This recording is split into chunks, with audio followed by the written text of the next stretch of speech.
saya Nadia Omara. Jangan lupa kalian subscribe channel ini ya. Channel Karam kali aja serap. Jangan lupa juga kalian like, komen, dan share. Terima kasih.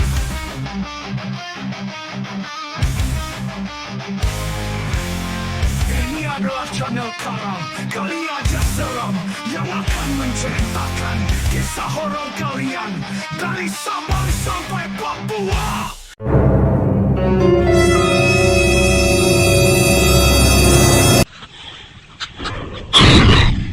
Kali aja seram.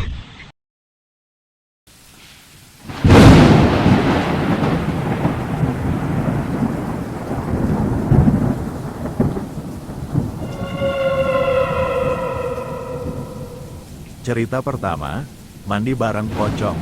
Assalamualaikum warahmatullahi wabarakatuh. Ketemu lagi bareng saya, Mr. Randi. Kali ini saya akan menceritakan sebuah cerita yang dikirimkan oleh Mbak Rahma, salah satu subscriber kita, tentang sebuah rumah yang janggal, tempatnya janggal, interiornya janggal, dan bahkan listrik yang seharusnya ada malah tidak ada di rumah itu. Nanti saya akan ceritakan lebih lanjut. Sebelumnya, buat kamu yang belum subscribe channel ini, silakan di-subscribe dulu, di-like, di-komen, dan kalau perlu, nyalakan lonceng notifikasinya ya. Sekarang, mari kita mulai ceritanya. Mamaku adalah seorang single parent yang menghidupi 2 orang anak, yang semuanya masih bersekolah. Apa saja beliau lakukan selama itu baik dan halal.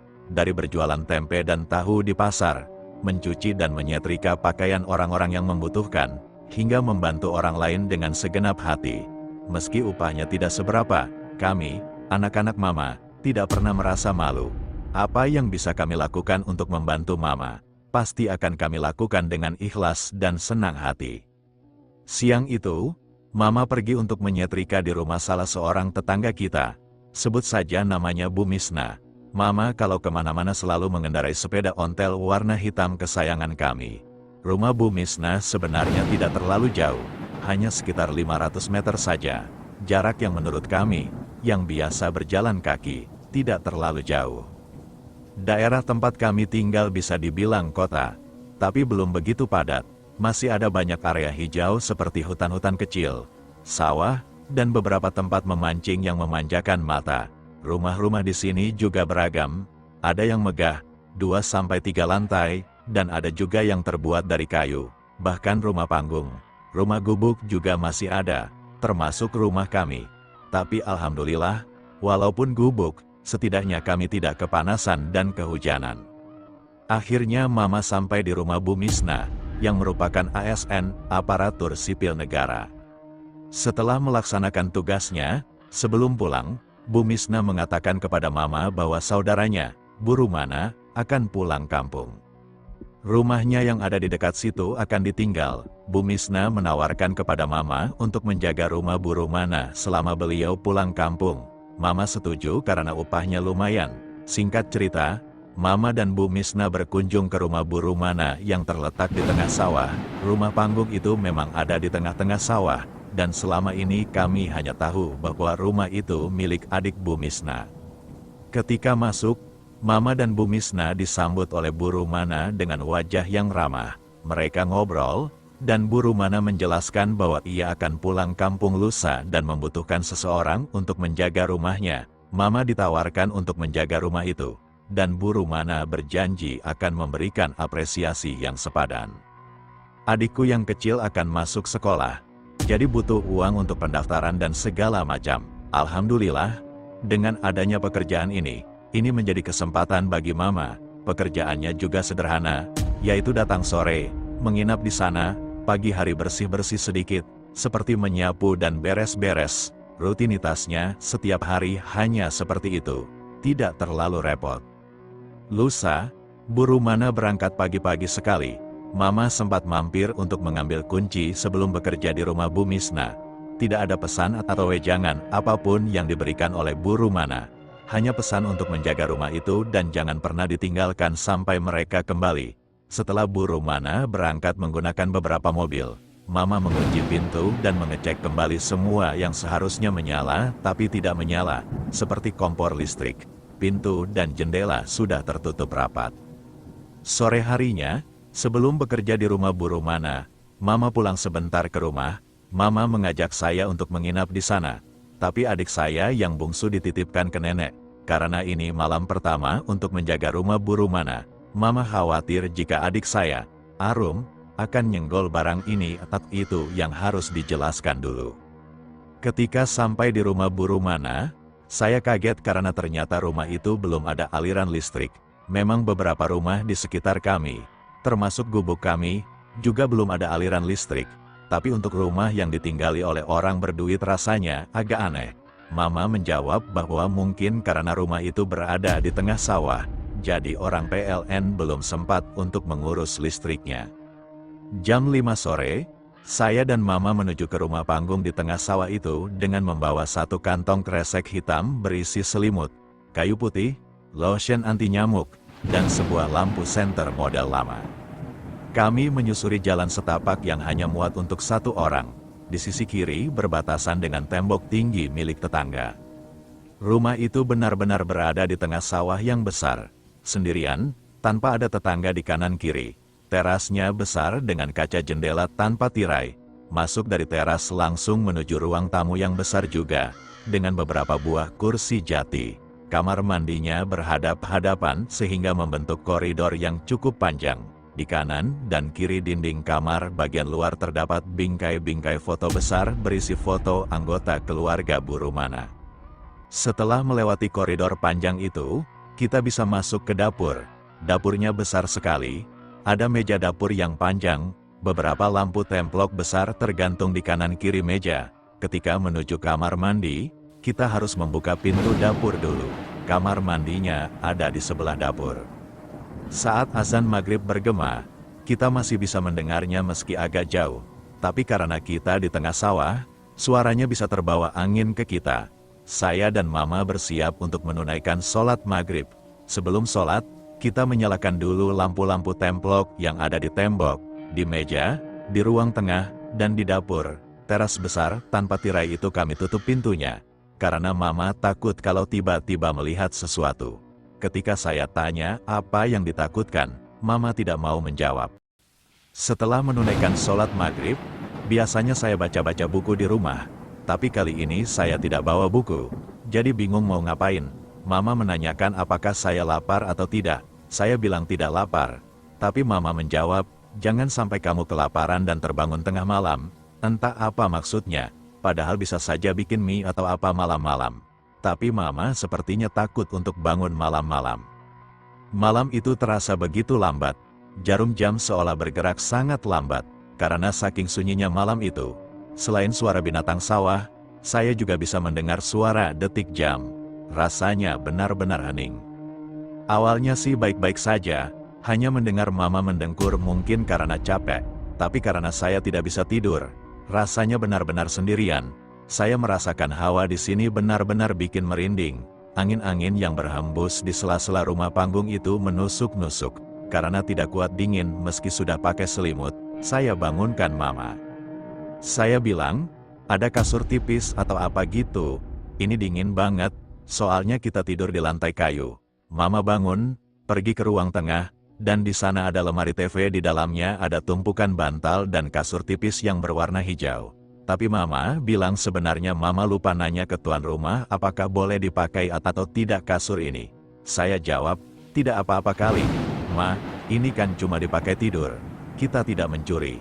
Lagian dingin banget malam ini.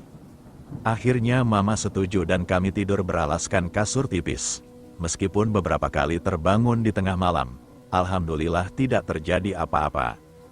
Hingga suatu hari, ini bukan hari, entah hari keberapa waktu itu, Mama jatuh sakit.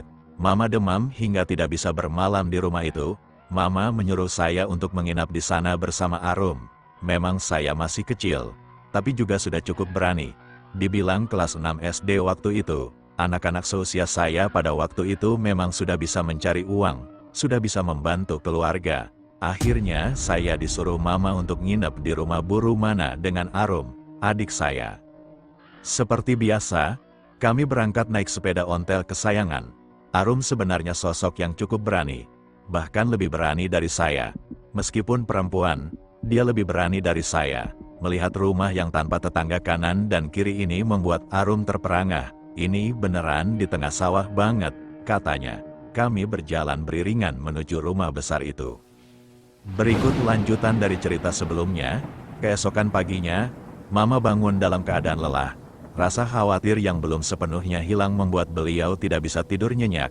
Saya dan Arum masih merasa tegang meski sudah kembali ke rumah. Seharian kami berusaha untuk tidak membicarakan kejadian malam itu. Tetapi rasa takut masih menyelimuti. Mama kembali ke rumah Bu Rumana untuk melanjutkan tugasnya. Sementara saya tetap di rumah dengan Arum. Namun, saya tetap merasakan kejanggalan di sekeliling. Rasa takut membuat kami lebih berhati-hati. Sejak malam itu, Arum sering terbangun karena mimpi buruk. Dan saya berusaha menenangkannya.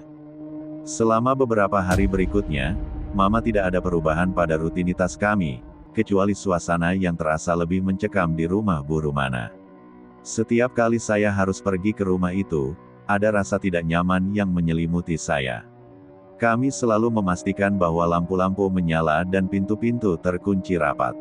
Hari-hari berlalu, dan tidak ada kejadian aneh lagi di rumah Bu Rumana. Namun kami semua merasa lebih waspada dan tidak nyaman di sana. Saat Bu Rumana kembali, Mama melaporkan kejadian yang kami alami. Bu Rumana tampak terkejut dan mengatakan bahwa tidak ada sejarah aneh di rumah itu. Mungkin, katanya, kami hanya mengalami perasaan takut yang berlebihan. Namun, cerita Arum tentang sosok anak kecil yang menyerupai temannya membuat Bu Rumana terdiam. Ia menceritakan bahwa memang ada kejadian serupa yang pernah terjadi di rumah tersebut, tetapi tidak ada yang bisa menjelaskan secara pasti. Kami akhirnya memutuskan untuk tidak lagi menginap di rumah Bu Rumana. Kami tetap menghargai kebaikan hati Bu Rumana dan melakukan pekerjaan kami dengan penuh tanggung jawab. Tetapi malam itu tetap menjadi pengalaman yang sulit dilupakan. Sejak saat itu, kami berusaha untuk tidak membiarkan rasa takut menguasai kami. Dan kami berdoa agar tidak ada lagi kejadian seram di masa depan. Keluarga kami semakin erat karena pengalaman tersebut, dan kami lebih menghargai satu sama lain serta selalu waspada terhadap lingkungan sekitar. Semoga cerita ini bisa menambah koleksi kisah horor kamu. Terima kasih.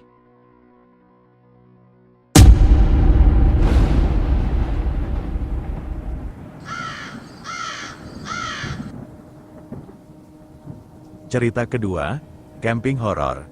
Jangan lupa subrek ya. Dan buat kamu yang punya cerita horor dan ingin kami ceritakan di sini, silahkan kirim cerita kamu ke WA 082283998955. Terima kasih.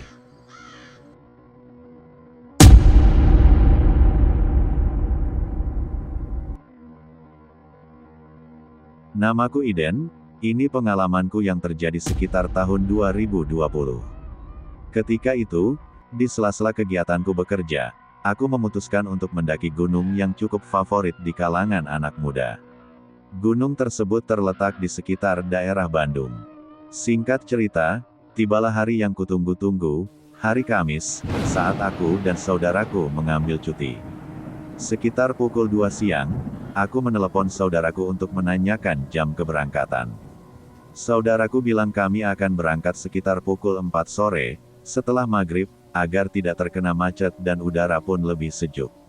Aku mengiyakan dan lanjut beristirahat sejenak hingga tanpa terasa sudah pukul 5 sore. Kami bertemu di rumah nenek di daerah Sukajadi. Setelah mengecek peralatan dan barang bawaan, aku memasukkan beberapa barang penting ke dalam tas karirku. Saudaraku sempat berkata bahwa dia akan mengajakku untuk ngecamp di gunung itu. Dia bilang di sekitar sana ada sebuah benteng peninggalan zaman Belanda. Aku merasa tertarik, meskipun awalnya kupikir kami akan camp di dekat puncak gunung. Tapi saudaraku mengatakan ada tempat menarik yang ingin dicoba. Jadi aku pun setuju. Saudaraku sebenarnya cukup sering ngecamp dan naik gunung. Biasanya sendirian. Dia cukup pemberani. Lebih unggul dariku dalam hal ini. Setelah selesai packing, kami langsung berangkat menggunakan sepeda motor. Sesuai dugaan, jalanan sangat lancar, tidak macet.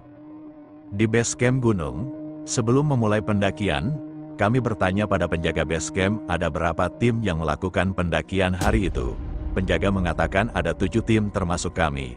Cukup sepi dibandingkan akhir pekan yang biasanya lebih ramai. Setelah memastikan seluruh perlengkapan sudah dibawa, kami langsung memulai pendakian ke tempat yang akan kami tuju. Gunung ini tidak terlalu tinggi dan base campnya sudah terletak pada ketinggian tertentu. Sekitar 30 menit kemudian, kami sampai di tempat tujuan. Benar kata saudaraku, ada bangunan peninggalan zaman Belanda di sana, mungkin seperti benteng. Entah kenapa, perasaanku tidak enak ketika berada di sana. Awalnya, kupikir pemandangannya akan berupa hutan-hutan indah. Tapi ternyata tidak sesuai ekspektasiku. Meski begitu, aku tetap ingin mencoba. Kami memindahkan posisi sedikit lebih ke atas agar bisa melihat benteng dari atas, lalu mendirikan tenda untuk bermalam. Setelah itu, kami berbagi tugas. Aku merapikan area tenda, sementara saudaraku mencari kayu bakar untuk membuat api unggun. Saudaraku bilang, bawa kayu bakarnya yang banyak, bro, kayaknya bakal dingin banget di sini. Aku hanya mengiyakan dan lanjut mempersiapkan alat-alat untuk memasak. Ketika baru saja menyalakan kompor untuk membuat air panas, tiba-tiba samar-samar aku mendengar suara dari semak-semak dekat tenda. Aku sempat penasaran, tapi tidak ingin terlalu mencari tahu karena setahuku, ketika camping di tempat seperti ini, jika mendengar suara yang tidak wajar lebih baik tidak usah dicari tahu. Aku pun melanjutkan memasak air sambil menunggu saudaraku kembali dengan kayu bakar. Setelah cukup lama, akhirnya saudaraku datang dan kami langsung membuat api unggun.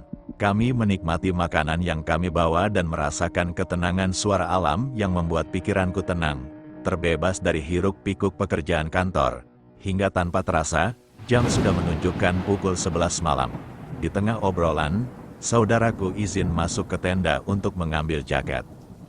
Tak lama setelah saudaraku masuk ke dalam tenda, dari kejauhan aku melihat seseorang datang menghampiri tenda kami.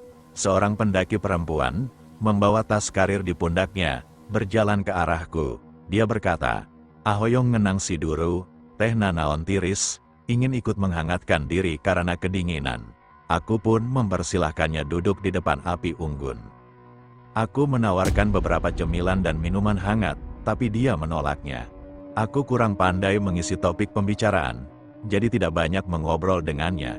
Kuperhatikan tubuhnya menggigil kedinginan, meskipun sudah berada di dekat api unggun. Beberapa menit berlalu, saudaraku tidak kunjung keluar dari tenda. Aku pun memberanikan diri membuka percakapan dengan perempuan itu. Mulai dari pengalaman mendaki hingga kegiatan sehari-hari. Tiba-tiba, dia bilang akan pamit. Dia merasa sudah cukup hangat dan ingin melanjutkan pendakian. Aku mengiyakan dan melihatnya pergi. Setelah itu, aku pun beranjak masuk ke dalam tenda. Ternyata, saudaraku belum tidur. Aku bertanya, kirain tidur dari tadi, ternyata masih bangun. Kenapa nggak keluar lagi? Saudaraku hanya menatapku dengan tatapan penuh pertanyaan. Dia bilang, ketika sedang mencari kayu bakar, dia melihat perempuan yang tadi mengobrol denganku. Saudaraku berkata, perempuan yang tadi duduk denganmu itu bukan manusia. Karena sebelumnya aku melihat sosok perempuan itu berada di antara dahan-dahan pohon yang tinggi, berdiri di atasnya, dan melayang-layang tidak masuk akal. Badanku merinding seketika. Ketika kami sedang mengobrol di dalam tenda, tiba-tiba terdengar suara seseorang yang datang dan memanggil-manggil. Aku memberanikan diri memeriksanya. Saat aku membuka pintu tenda, tidak ada siapa-siapa. Aku langsung menutup kembali tenda. Kami saling bertatap muka. Sama-sama mendengar ada orang yang mendekat. Saudaraku pun bilang, "Sudah, nggak usah dihiraukan, tidur saja." Kami segera bersiap untuk tidur. Namun, tiba-tiba terdengar suara menyeramkan mengelilingi tenda. Suara perempuan terdengar menggeram dari luar, memantul ke arah tenda. Dari cahaya bias api unggun, kulihat ada bayangan berdiri di depan tenda, seperti seseorang dengan rambut yang sangat panjang. Saudaraku bilang, "Jangan panik, tutup matamu saja." Aku pun menutup mataku dengan badan yang sangat gemetar. Tiba-tiba, saudaraku menepuk-nepuk bahuku.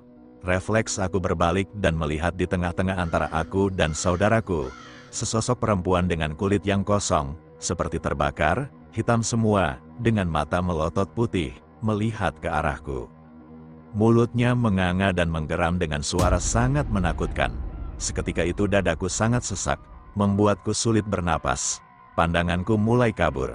Yang terakhir kuingat, sosok itu mendekatkan wajahnya sangat dekat ke arahku dan berkata, "Hatur nuhun." Setelah itu aku tidak ingat apa-apa lagi.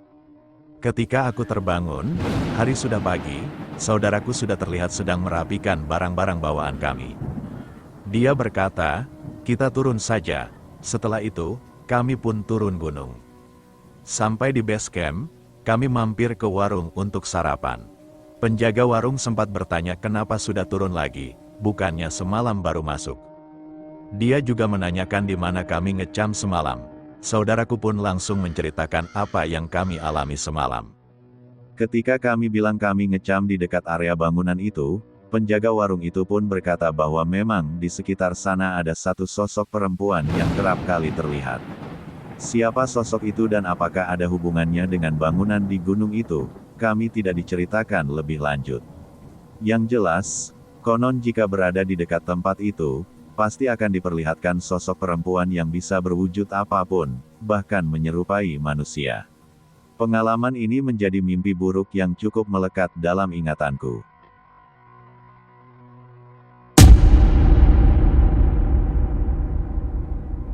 Cerita ketiga, ada pocong di kamarku. Jangan lupa subrek ya dot, dan buat kamu yang punya cerita horor dan ingin kami ceritakan di sini, silahkan kirim cerita kamu ke WA 082283998955. Terima kasih.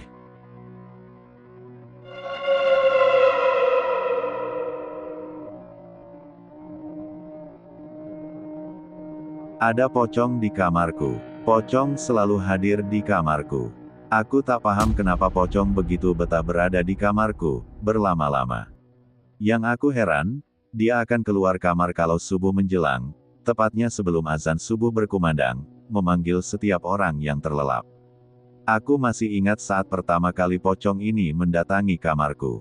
Waktu itu usiaku masih 10 tahun.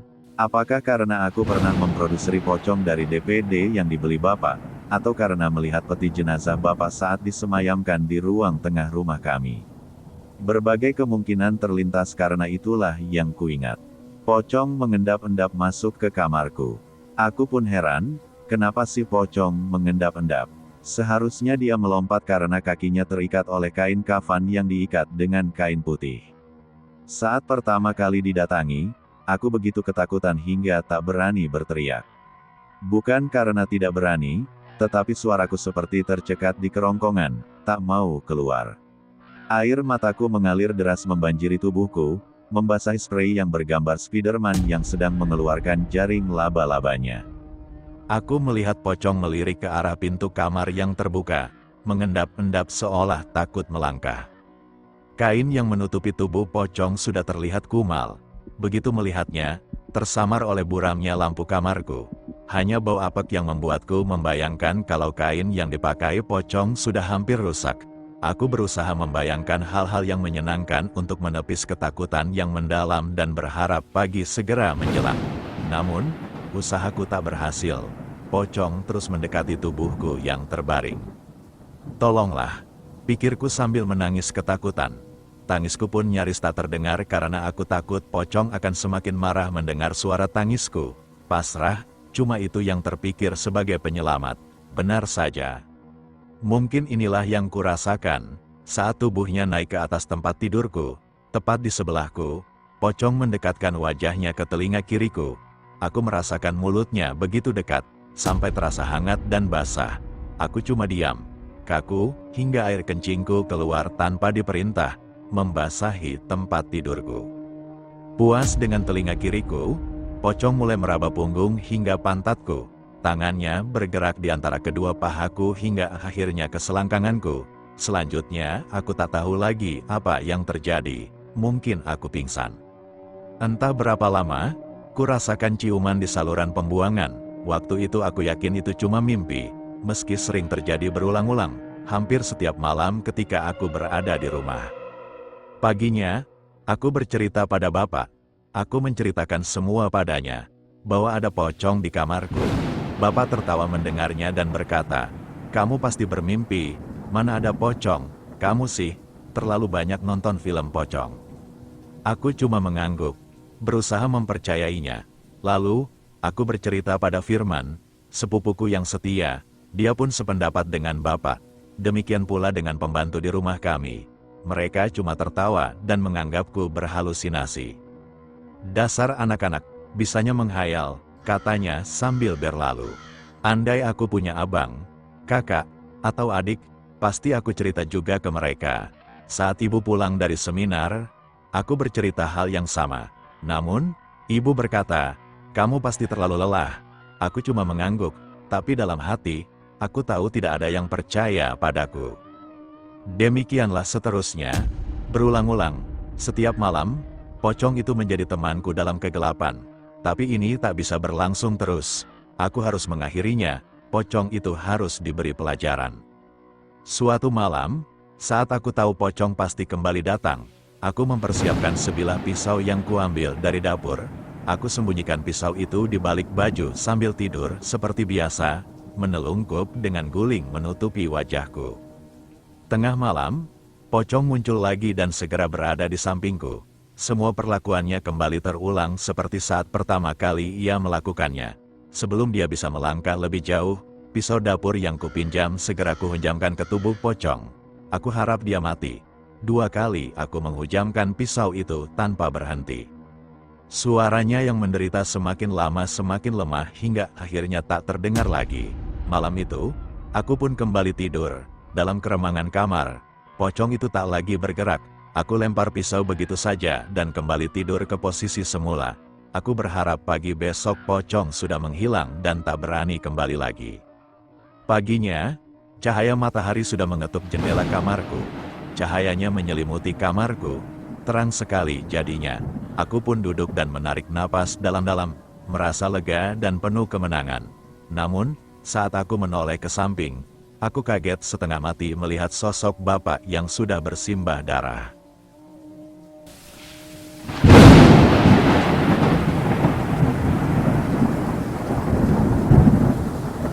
Terima kasih sudah mendengarkan cerita-cerita seram di channel Karam. Kali aja seram, jangan lupa untuk tetap mengikuti kami karena masih banyak cerita-cerita horor yang siap membuat bulu kuduk kalian merinding. Sampai jumpa di episode berikutnya dan ingat, jangan dengarkan sendirian. Semoga cocok.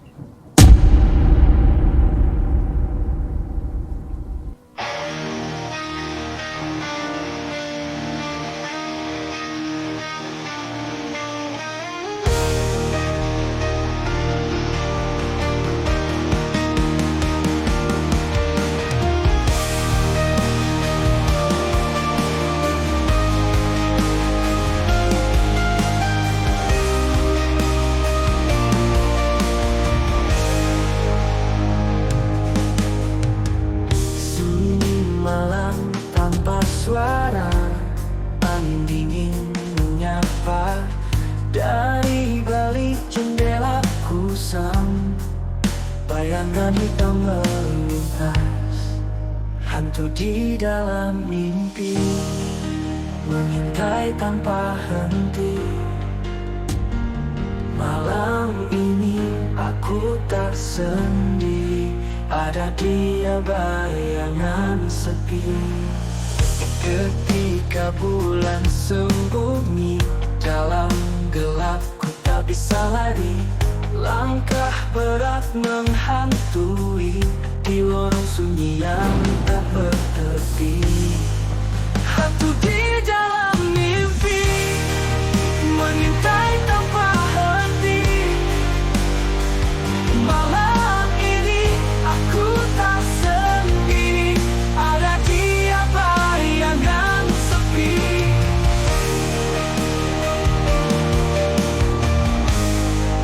Ketika bulan sembunyi dalam gelap, ku tak bisa lari. Langkah berat menghantui di lorong sunyi yang tak bertepi. Hantu di dalam mimpi mengintai tanpa henti. Malam ini aku tak sendiri, ada dia bayangan